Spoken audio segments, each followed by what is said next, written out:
Hello everyone, welcome to class number 13 of the chapter Database Systems. So last class में हमने ये discuss किया था कि ER मॉडल क्या है, ER मॉडल के डिफरेंट फीचर्स के बारे में डिस्कस किया था। उसके साथ हमने ये भी देखा था कि what are the elements or components that we use in ER model to draw the initialization or the basic diagram of a database system before going to implement this by using different type of commands.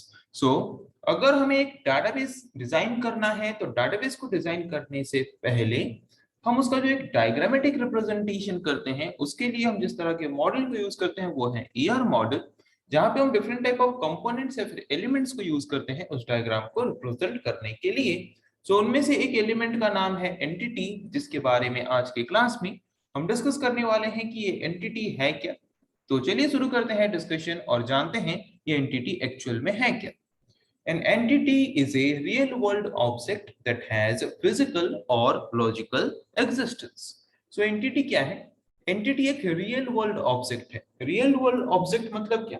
मतलब real world में जिसका अपना खुद का कुछ ना कुछ physical और logical existence है। मतलब जैसे कि कोई भी एक लड़का, कोई भी एक लड़की, कोई भी एक इंसान, कोई भी एक गाड़ी हो सकता है, कोई भी एक फैन हो सकता है, बल्ब हो सकता है, मतलब जिसका अपना खुद का कुछ ना कुछ एग्जिस्टेंस होता है रियल वर्ल्ड में, जिसका अपना खुद का कुछ ना कुछ प्रॉपर्टी होता है रियल वर्ल्ड में, उस ऑब्जेक्ट को हम बोलते हैं entity.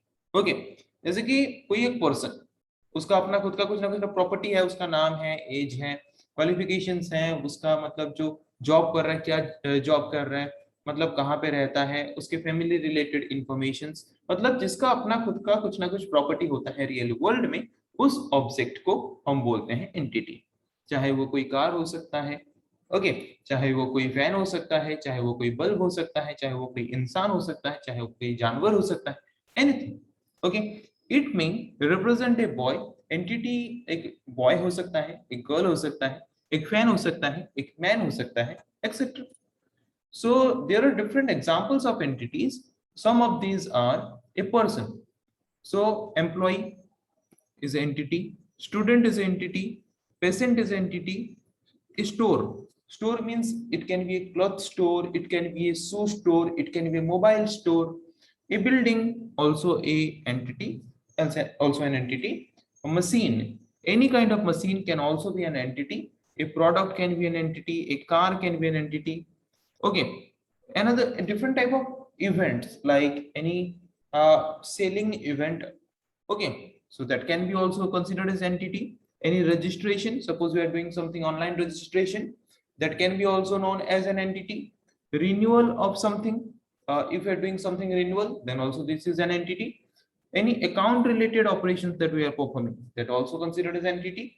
A course, that can also be an entity, जिसका रियल वर्ल्ड में अपना खुद का कुछ ना कुछ एग्जिस्टेंस है, अपना खुद का कुछ ना कुछ प्रॉपर्टीज हैं, उनको हम बोलते हैं एंटिटी। जैसे कि पर्संस, इनके फिजिकल एग्जिस्टेंस है। ओके, स्टोर और बिल्डिंग फिजिकल एग्जिस्टेंस है, मशीन, प्रोडक्ट्स, कार, ये फिजिकल एग्जिस्टेंस है। सेल, रजिस्ट्रेशन, रिन्यूअल, ये फिजिकल एग्जिस्टेंस नहीं है इनका, इनका होता है लॉजिकल एग्जिस्टेंस। मतलब कंप्यूटर्स के थ्रू या फिर कोई टास्क या फिर ऑपरेशंस के थ्रू हम ये सारे ऑपरेशंस को परफॉर्म करते हैं, जैसे कि अकाउंट एंड रिपोर्ट्स, इनका लॉजिकल एग्जिस्टेंस है रियल वर्ल्ड में। Okay, which is not physical is known as logical. Okay, so कोई भी एक पर्टिकुलर ऑब्जेक्ट का हमारे रियल वर्ल्ड में अगर फिजिकल या फिर लॉजिकल एग्जिस्टेंस है, मतलब अपना खुद का कुछ ना कुछ प्रॉपर्टी है, चाहे वो फिजिकली हो या फिर लॉजिकली हो, उसको हम क्या बोलते हैं, एंटिटी। ओके, एंटिटी क्या है समझ आ गया। सो अगर हम एक एंटिटी को डाटाबेस में रिप्रेजेंट करना चाहते हैं तो वहां पे उस एंटिटी को हम रिप्रेजेंट करते हैं रेक्टेंगुलर सिंबल के द्वारा। ओके, एंटिटी को हम रिप्रेजेंट करते हैं रेक्टेंगुलर सिंबल के द्वारा, और एंटिटी के नेम को उसके अंदर हम रिप्रेजेंट करते हैं कैपिटल लेटर के थ्रू।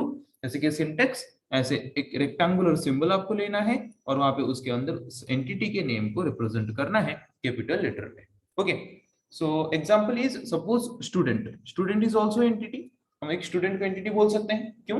स्टूडेंट का अपना खुद का रियल वर्ल्ड में एग्जिस्टेंस है या नहीं, अपना खुद का कुछ ना कुछ प्रॉपर्टी है या नहीं है, हर एक स्टूडेंट का प्रॉपर्टी है, तो वहां पे स्टूडेंट एक एंटिटी हो सकता है। तो एंटिटी को हम रिप्रेजेंट करते हैं कैसे, एंटिटी को हम रिप्रेजेंट करते हैं रेक्टेंगुलर सिंबल के द्वारा। ओके, सो एंटिटी क्या है ये तो हमें समझ आ गया। अभी हम देखते हैं एंटिटी के और दो टर्म्स के बारे में, entity instance and entity set. Okay, जैसे कि अभी हमने देखा एक स्टूडेंट एक क्या है, एंटिटी है, क्योंकि वो एक रियल वर्ल्ड ऑब्जेक्ट है जिसका अपना खुद का कुछ ना कुछ प्रॉपर्टी है।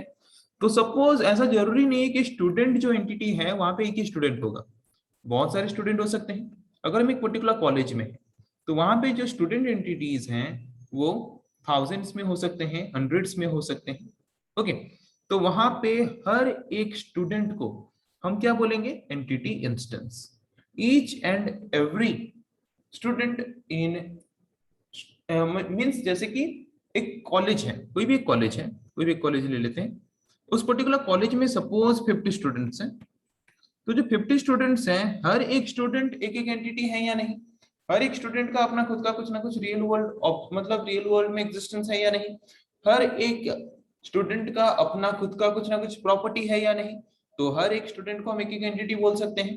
तो एक पर्टिकुलर कॉलेज में ऐसा नहीं है कि जो स्टूडेंट एंटिटी है वहां पे एक ही स्टूडेंट एंटिटी है, एक ही स्टूडेंट है, 50 स्टूडेंट्स हैं, तो हर एक स्टूडेंट को हम क्या बोलेंगे, एंटिटी इंस्टेंस। और हर एक स्टूडेंट के हर एक प्रॉपर्टी को, हर एक पार्ट को हम क्या बोलेंगे, एंटिटी इंस्टेंस। ओके, जैसे कि यहाँ पे जो हमारा, सपोज मैंने यहाँ पे क्या किया, एक मतलब कॉलेज डाटाबेस के अंदर मैंने यहाँ पे एक स्टूडेंट एंटिटी को रिप्रेजेंट किया। तो स्टूडेंट एंटिटी जो मैंने रिप्रेजेंट किया, तो वहां पे उस पर्टिकुलर स्टूडेंट एंटिटी का नेम होगा, रोल होगा, ओके, मार्क होगा, नेम होगा, रोल होगा, मार्क होगा, एड्रेस होगा, और भी बहुत सारे प्रॉपर्टीज हो सकते हैं। ओके, तो यहाँ पे हर एक स्टूडेंट का जो नेम, रोल, मार्क, एड्रेस है वो एक एक एंटिटी इंस्टेंसेस है। तो अगर 50 स्टूडेंट्स हैं so the entity instances will be 50। Okay, उसके बाद और किसको एंटिटी इंस्टेंस बोल सकते हैं? यहाँ पे ये तो एंटिटी इंस्टेंसेस है एक एक। ओके, इंस्टेंस किसको बोलते हैं वो तो ऑलरेडी हमने डिस्कस किया था प्रीवियस वीडियोस में। Each and every value present in database is known as instances. Entity instance means हर एक एंटिटी, हर एक इंडिविजुअल पर्सन को हम एक एक एंटिटी इंस्टेंस बोल सकते हैं। जैसे कि अगर 50 स्टूडेंट्स हैं तो हमारे एंटिटी इंस्टेंसेस कितने हैं, 50। Then what is entity set? Entity set मतलब यहाँ पे 50 एंटिटी इंस्टेंसेस को लेके जो हमने एक लार्ज एंटिटी क्रिएट किया, एंटिटी ग्रुप क्रिएट किया, उस एंटिटी ग्रुप को हम बोलते हैं entity set. Okay, an entity set is a group of similar kind of entities, same type of entity instances को लेके हम जो एक ग्रुप क्रिएट करते हैं उस ग्रुप को हम बोलते हैं entity set. Okay, so entity set represents the common behaviour और common property among entity instances. तो एक एंटिटी सेट क्रिएट कैसे होता है, उन एंटिटी इंस्टेंसेस को लेके जिन एंटिटी इंस्टेंसेस के बीच प्रॉपर्टी सबका सिमिलर है या फिर सेम टाइप का है। Okay, similar type of properties वाले एंटिटी इंस्टेंसेस को लेके जो एक ग्रुप क्रिएट होता है उस ग्रुप को हम बोलते हैं एंटिटी सेट। तो सिंपल टर्म में बोल सकते हैं कोई भी एक टेबल हम क्रिएट कर रहे हैं, चाहे वो स्टूडेंट टेबल हो सकता है, एम्प्लॉय टेबल हो सकता है, तो वो है एंटिटी सेट जिसके अंदर बहुत सारे एंटिटी इंस्टेंसेस अवेलेबल होते हैं। ओके, तो समझ आ गया एंटिटी इंस्टेंस क्या है, एंटिटी सेट क्या है। अभी आते हैं डिफरेंट टाइप्स ऑफ एंटिटी के बारे में। So what are the different types of entity? So there are mainly two types of entity. One is a strong entity, another one is weak entity. Okay, so what is strong entity and what is weak entity? So an entity that doesn't depend on other entities is called as a strong entity. Okay, कोई एक entity है जैसे कि student, अगर हम हर एक student को uniquely identify करना चाहते हैं तो मुझे और कोई एंटिटी के ऊपर डिपेंड करना पड़ेगा क्या? मुझे टीचर एंटिटी के ऊपर डिपेंड करना पड़ेगा क्या?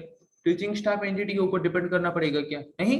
तो जहां पे एक एंटिटी को और एक एंटिटी के ऊपर अगर डिपेंड करना नहीं पड़ता तो वहां पे उस तरह के एंटिटी को हम बोलते हैं स्ट्रॉन्ग एंटिटी और super entity.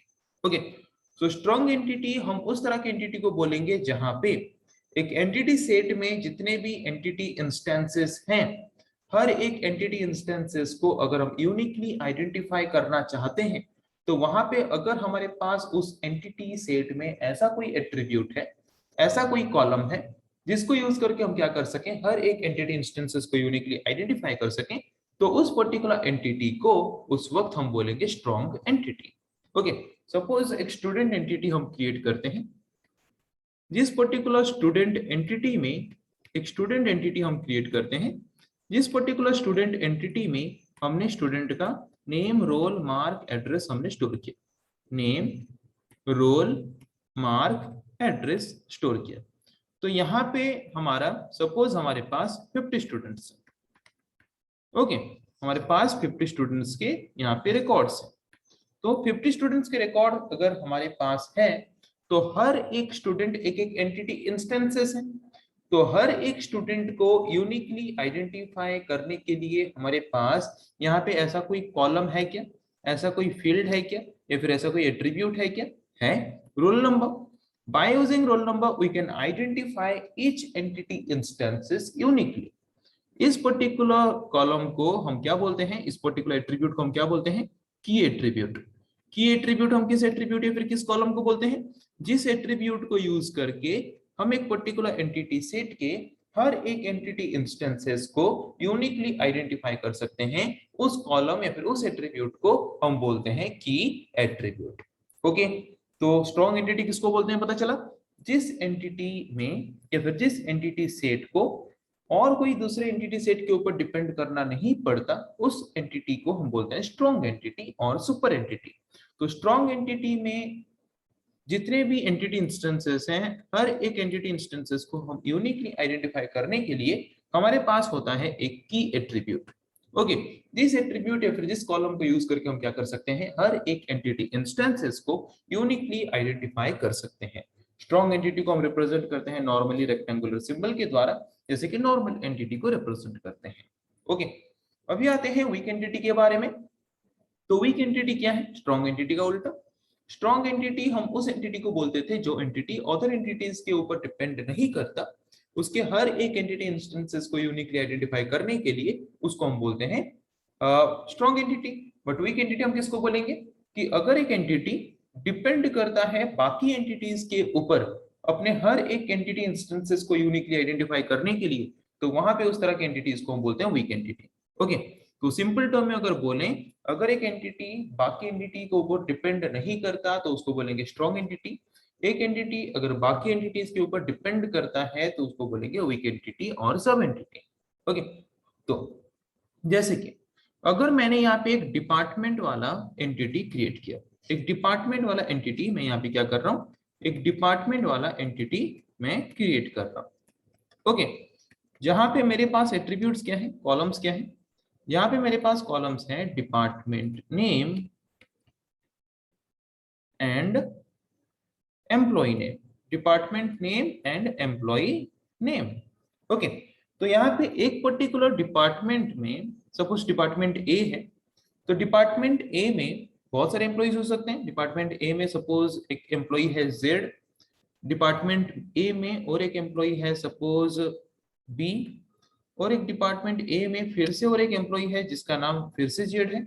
Means in a single department we can have more than one same name of employees. Okay, same name के दो अलग अलग एम्प्लॉयज हो सकते हैं।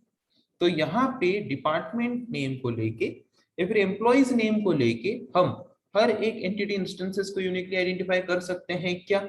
नो।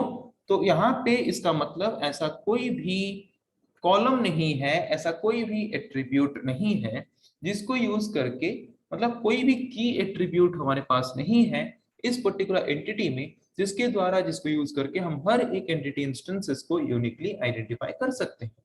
तो यहाँ पे इस तरह के एंटिटी को हम बोलेंगे वीक एंटिटी, क्योंकि ये एंटिटी अपने से खुद से हर एक एंटिटी इंस्टेंसेस को यूनिकली आइडेंटिफाई करने में सक्षम नहीं है या फिर एबल नहीं है। इसको क्या करना पड़ेगा, और एक इसके रिलेटेड एंटिटी सेट के ऊपर डिपेंड करना पड़ेगा जिसके पास की एट्रीब्यूट होगा, जिसके की एट्रीब्यूट को लाके हम यहाँ पे यूज करेंगे और हर एक एंटिटी इंस्टेंसेस को यूनिकली आइडेंटिफाई कर पाएंगे। ओके, समझ आ गया कि स्ट्रॉन्ग एंटिटी किसको बोलते हैं, वीक एंटिटी किसको बोलते हैं। अगर एक एंटिटी वीक एंटिटी है तो उसको हम रिप्रेजेंट कैसे करेंगे? डबल रेक्टेंगुलर सिंबल के द्वारा। हियर यू कैन सी कि अगर एक एंटिटी वीक एंटिटी है तो उसको हम रिप्रेजेंट करते हैं डबल रेक्टेंगुलर सिंबल के द्वारा। एक स्ट्रॉन्ग एंटिटी अगर है उसको हम रिप्रेजेंट करते हैं सिंगल रेक्टेंगुलर सिंबल के द्वारा। ओके, सो आज की क्लास में हमने ये डिस्कस किया कि एंटिटी है क्या, एंटिटी इंस्टेंस हम किसको बोलते हैं, एंटिटी सेट हम किसको बोलते हैं, different types of entity instances या डिफरेंट टाइप्स ऑफ एंटिटी क्या है, स्ट्रॉन्ग एंटिटी किसको बोलते हैं, वीक एंटिटी किसको बोलते हैं, उसके बारे में आज की क्लास में हमने डिस्कस किया। सो नेक्स्ट क्लास में हम डिस्कस करेंगे ऐसे और कुछ टॉपिक्स के बारे में। आज के लिए इतना ही। Thank you.